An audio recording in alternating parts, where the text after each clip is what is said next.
وَإِذَا سَأَلَكَ عِبَادِي عَنِّي فَإِنِّي قَرِيبٌ أُجِيبُ دَعْوَةَ الدَّاعِ إِذَا دَعَانِ فَلْيَسْتَجِیبُوا لِی وَلْیُؤْمِنُوا بِی لَعَلَّهُمْ یرشدون۔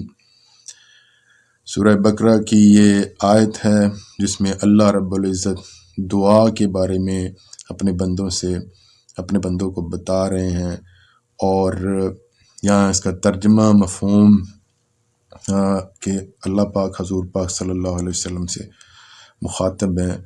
تو یہ سارے پورے قرآن پاک میں اللہ پاک حضور پاک صلی اللہ علیہ وسلم سے مخاطب ہیں، کیونکہ جو بھی پیغام ہمیں دیا گیا وہ رسالت مآب محمد صلی اللہ علیہ وآلہ وسلم کے قلب مبارک پر پہلے اترا، پھر ان کی زبان مبارک سے وہ ادا ہوا، پھر ہم تک پہنچا ہے۔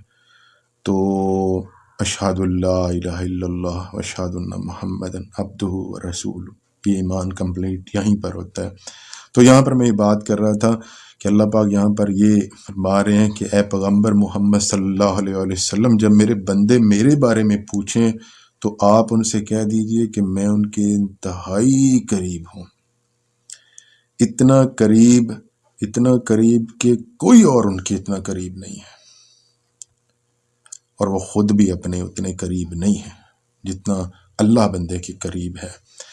اور یہاں پر اللہ پاک فرماتے ہیں کہ جب وہ مجھ سے کوئی دعا مانگتے ہیں، جب وہ مجھے پکارتا ہے، کوئی دعا مانگتا ہے میرا بندہ، تو میں اس کی دعا اور پکار پوری طرح سے سنتا ہوں، پوری طرح۔ جیسے بھی بندہ اپنی دعا جتنی شدت سے مانگ رہا ہے تو اللہ پاک اس کی ہر دعا کو سنتے ہیں۔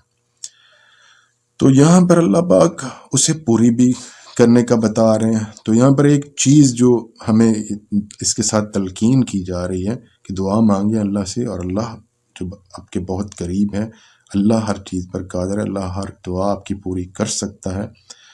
تو یہاں پر اللہ پاک یہ بھی ساتھ فرما رہے ہیں کہ بس میرے بندے کو بھی یہ چاہیے کہ وہ میری بات، میری جو بھی نصیحت ہے، جو بھی باتیں ہیں، یعنی اللہ پاک نے جو قرآن پاک میں ایمان کی اور ساری جو باتیں بتائی ہیں، وہ میری باتیں دل سے قبول کریں، دل سے ایمان رکھیں اللہ رب العزت پر، تاکہ وہ صحیح راستہ پائیں۔ تو یقین کریں کہ اللہ رب العزت پر ایمان، اللہ رب العزت پر یقین ریئل کانسیپٹ آف لائف ہے، ادروائز آپ بیکار زندگی گزار۔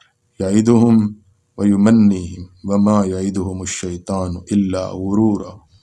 سورہ نساء کی آیت ہے جس میں شیطان انسان کو لمبی لمبی امیدیں دلاتا ہے کہ تم نے یہیں رہنا ہے، بڑے بڑے گھر بنا لو، اولاد کے لیے ایسے ویسے کر لو۔ کتنے انسان چھوڑ گئے ہیں، سب کچھ وہیں پڑا رہ جاتا ہے، ختم ہو جاتا ہے۔ اور یہ شیطان کی وعدے اور اس کی دلائی ہوئی امیدیں دھوکہ ہیں، یہی اللہ پاک نے اس آیت میں سورہ نساء میں بتایا۔ تو کوشش کریں کہ جو اللہ نے بتایا ہے کہ میرے بندے کو چاہیے کہ میرے پر ایمان لائے، یقین کریں، تو اللہ پر یقین رکھیں، اللہ پر یقین کو مضبوط کریں، یقین کریں کہ اس سے زیادہ سکون والی لائف میں آپ کے بچوں کی، آپ کے گھر والوں کی کوئی ایسی اور بات نہیں ہے۔ کوئی دولت، کوئی دنیا جہان کا فلسفہ آپ کو اس سے زیادہ سکون نہیں دے سکتا۔